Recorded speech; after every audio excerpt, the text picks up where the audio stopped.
nakalimutan ko siyang ilock. So, kinuha nila. Pero, positive ako na makikita ko yung bike ko. Ibabalik sa akin. Meron akong pang biniling earring. Buti na lang may maganda itong earring ko. Maraming jacket.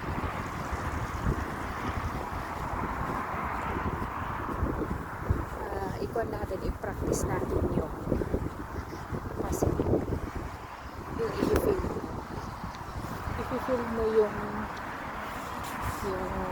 pakiramdam na bumalik yung bike.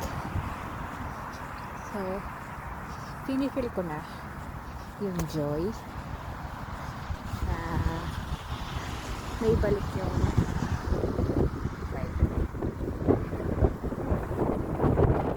So, yeah. Lalakad ako sila na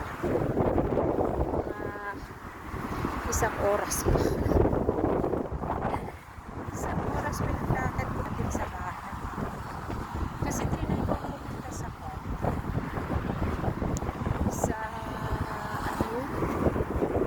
yung parang pinagpilihan ng second hand. Tumingin ako ng bike pero hindi ko siya bet. Siyempre mas gusto kong pabili yung bike ko kasi kung nasaan yun ako natutong nagbalik eh. Ano ba yan? Kaya kung sino man kumuha ng bike ko, balik nyo naman. Sige naman. So yun yung lakad ko. There you are.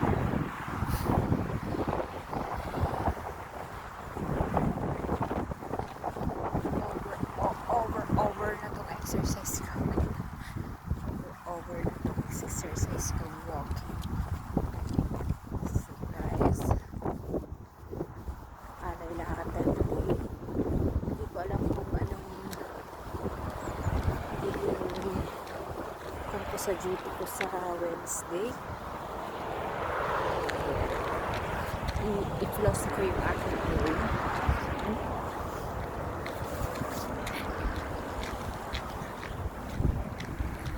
So, there.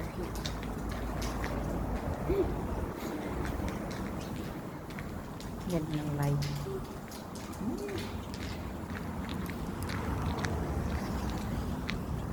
So, I'm positive na babalik yung bike ko sa akin. I-feel mo daw yung van. So, secret. Kasi pinakita ko sa TikTok. Hindi ko lang na kung sino yung vlogger nito. Na pag ganun daw, manifest mo lang. Manifest mo. Tapos, i-feel mo na yung pakiramdam na nakakapit mo yun.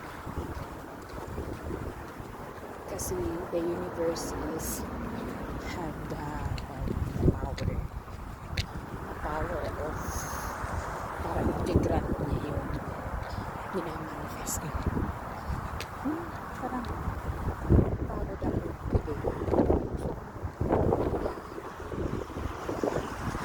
Kasi napa akong alas 12 lumabas na.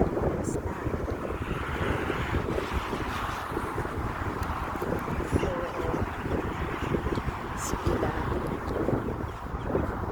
Dito natin itetest. Itetest yung no. Not itetest. Balikan ko itong video nito.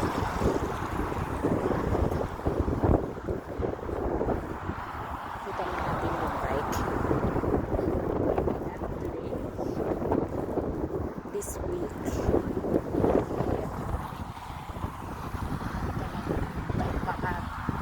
Hirap lang kasi kumuha yun. Lesson learned, lakad yan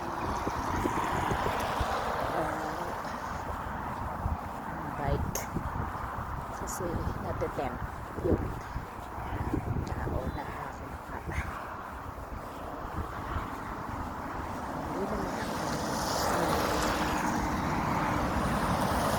malikot.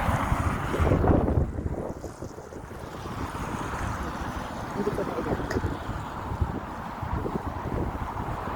Pero syempre, huwag natin ito ng magabi.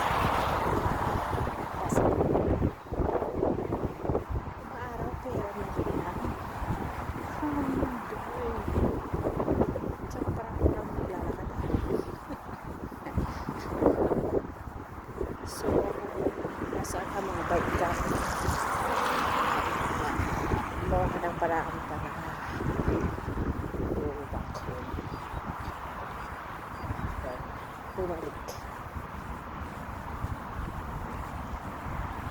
Yun lang.